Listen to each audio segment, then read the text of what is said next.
बाहीला आरी वर्क असू द्या, जरदोसी वर्क असू द्या किंवा एम्ब्रॉयडरी वर्क जर असेल, तर त्यावेळेला बाहीची डिझाइन कशी ॲडजस्ट करायची किंवा त्याची कटिंग आणि स्टिचिंग कशी करायची, ते आपण आजच्या व्हिडिओमध्ये बघणार आहोत. हा बघा तुम्ही बाहीचा फायनल लूक तर बघितलाच. या बाहीच्या डिझाइनला आरी वर्क केलेला आहे आणि ही आरी वर्कची डिझाइन कशी कट करायची, कशी शिलाई करायची, हा व्हिडिओ छोटासा आहे, पण खूप इन्फॉर्मेटिव्ह आहे. व्हिडिओ पूर्ण बघा. व्हिडिओ आवडला तर लाईक, शेअर आणि सबस्क्राईब करा. इथे बघा हा आरी वर्क केलेला ब्लाउज पीस आहे. म्हणजे या पीसवरच आधीच आरी वर्क केलेलं होतं. तर ही डिझाइन बरोबर मध्यभागी कशी ॲडजस्ट करायची, त्याची मी खास ट्रिक तुम्हाला इथं सांगणार आहे. तर ती आपण बघूया. तुमच्या बाहीचे मेजरमेंट कोणतेही असू द्या, लांबी, रुंदी, त्याप्रमाणे आपण जशी बेसिक कटिंग करतो ना, तशी बाहीची कटिंग करून घेतली.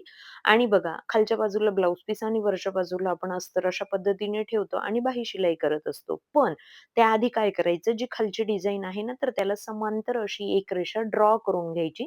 जशी मी आत्ता व्हिडिओमध्ये दाखवली त्याप्रमाणे. आता ही जी डिझाइन आहे ना, हिचं सुद्धा बरोबर मध्य काढायचा आणि स्केलच्या साहाय्याने एक उभी रेषा ड्रॉ करून घ्यायची आणि बघा ती वरतीपर्यंत घेऊन घेतली. म्हणजे आपली एक सरळ रेषा आणि एक आडवी रेषा आपल्याला अशी इथे ड्रॉ करून घ्यायची आहे. सेम प्रोसेस आपल्याला अस्तरावर सुद्धा करायची आहे. अस्तरावर सुद्धा अशी एक सरळ रेषा ड्रॉ करून घेतलेली आहे आणि म्हणजे जो मध्य असतो ना, तिथं बरोबर मध्यभागी.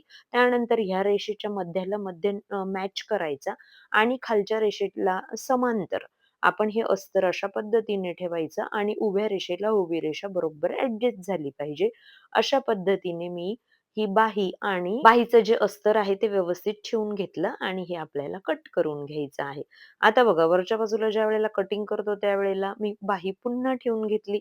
म्हणजे जेणेकरून मला व्यवस्थित अंदाज येईल, की मी एक्स्ट्रा कापड घेऊन बाहीची कटिंग कशी करायची. सेम हीच पद्धत तुम्हाला सुद्धा वापरायची आहे आणि सर्व बाजूंनी एक्स्ट्रा कापड घेऊन मी बाही कट करून घेतली. जो मध्य आहे तिथं आपल्याला कट्स देऊन द्यायचे आहेत आणि आता आपण याची शिलाई बघूया.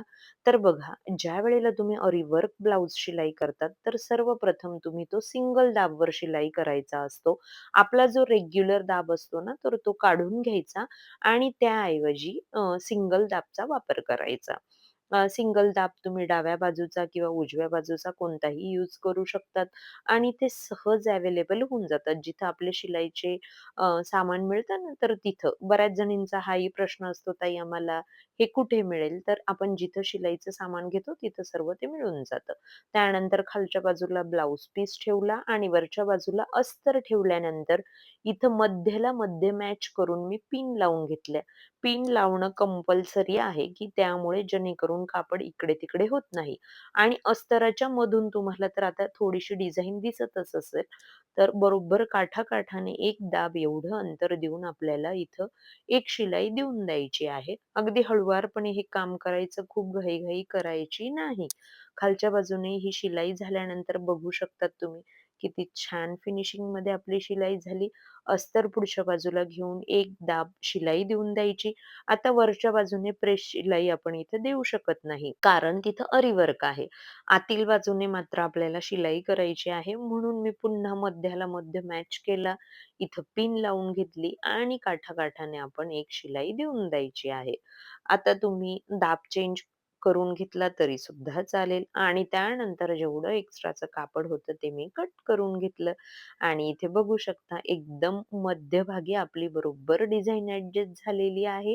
एक सरळ रेषा, एक आडवी रेषा मारून घेतली आणि त्यानंतर आपण जर का अशी बाही शिलाई केली तर परफेक्ट मध्यभागीच आपलं बरोबर बाही ॲडजस्ट होते आणि बघा हा बाहीचा फायनल लूक आणि ही बाही कटिंग आणि स्टिचिंगची जी पद्धत आहे ती तुम्हाला कशी वाटली? आवडली असेल तर मला कमेंट करा आणि अशाच नवनवीन आयडिया जाणून घेण्यासाठी चॅनलला सबस्क्राईब करा. चला तर मग पुन्हा भेटू नवीन व्हिडिओ सोबत. तोपर्यंत धन्यवाद.